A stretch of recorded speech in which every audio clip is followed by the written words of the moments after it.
আপনাদের সামনে চলে এসেছি একটা নতুন রেসিপি নিয়ে। আশা করি সবাই সুস্থ আছেন, ভালো আছেন। আজকে আপনাদের আমি পনিরের একটা রেসিপি করে দেখাবো। এটা একটা নিরামিষ রেসিপি, আপনারা এটা অবশ্যই ট্রাই করতে পারেন। আর এই পনিরের রেসিপিটার নাম মালাই পনির। পুরো রেসিপিটা দেখবেন, যদি ভালো লাগে তাহলে বাড়িতে অবশ্যই ট্রাই করবেন। আর যদি আপনাদের খেয়ে ভালো লাগে তাহলে প্লিজ আমার চ্যানেলকে সাবস্ক্রাইব করতে ভুলবেন না, আর পাশে থাকা বেল আইকনটা ক্লিক করে দেবেন যাতে আমার ভিডিওর আপডেট সবার প্রথমে আপনাদের কাছে চলে যায়। আসুন আমি কীভাবে করছি পুরো ভিডিওটা দেখবেন। আসুন।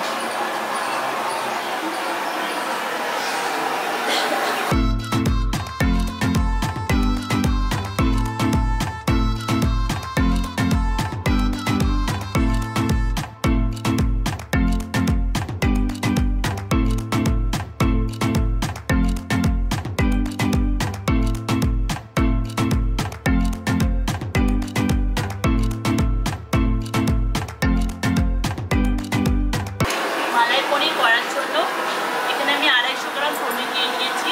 পনিরটাকে ছোট ছোট কিউব করে কেটে নিয়েছি। এবার আমি প্রথমে গ্যাসটা অন করে নিচ্ছি, দিয়ে কড়াই বসিয়ে দিচ্ছি।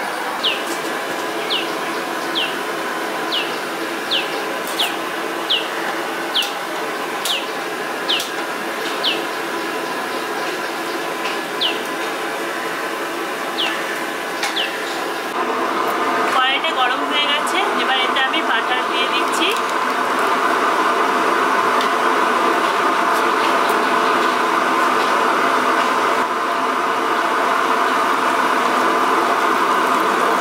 বাটারটা দিয়ে ভালো করে এটাকে গলিয়ে নিয়েছি।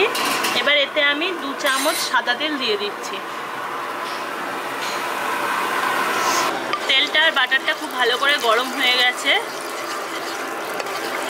এবার এতে 3টে এলাচ দিয়ে দিচ্ছি। এলাচগুলোকে ফাটিয়ে নিয়েছি, আর 2টো তেজপাতা দিয়ে দিচ্ছি। এইগুলোকে প্রথমে একটু ভেজে নিচ্ছি।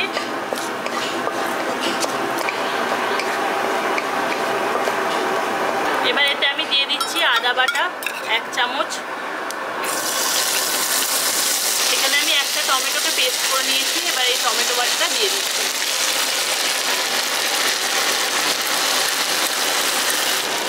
একটা কাঁচা লঙ্কা নিয়েছি, এটা মাঝখান থেকে চিড়ে নিয়েছি, কাঁচা লঙ্কাটা দিয়ে দিচ্ছি।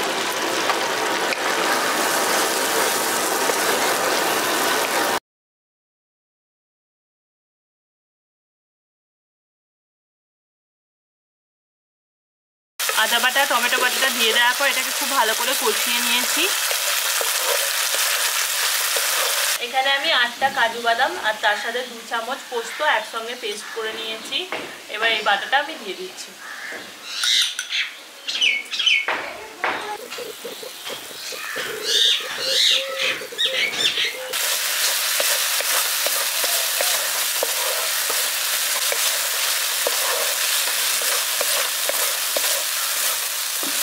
এখানে আমি টক দই নিয়ে নিয়েছি, এটাকে খুব ভালো করে ফেটিয়ে নিয়েছি। এবার 3 চামচ টক দই দিয়ে দিচ্ছি।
জলটা দিয়ে দেওয়ার পর ফুটে গেছে জলটা।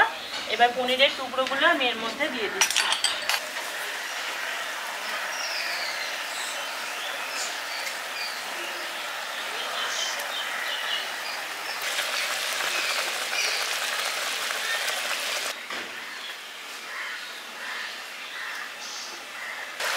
পনিরগুলো দিয়ে দিলাম, দিয়ে এটাকে ভালো করে গ্রেভিটার সঙ্গে মিশিয়ে দিলাম।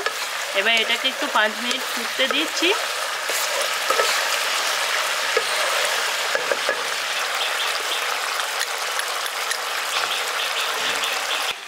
দিয়ে দেওয়ার পর 5 মিনিট ফুটিয়ে নিয়েছি। গ্রেভিটা গাঢ় হয়ে গেছে। আমার রান্নাটা প্রায় শেষের দিকে। এবারে সবার শেষে আমি এর উপর দিয়ে গরম মশলার গুঁড়োটা ছড়িয়ে দিচ্ছি। আমি এখানে 1 চামচ গরম মশলার গুঁড়ো দিয়ে দিচ্ছি। আর এখানে হাফ চামচ মতো কসুরি মেথি নিয়ে নিয়েছি, এটা উপর থেকে ছড়িয়ে দিচ্ছি।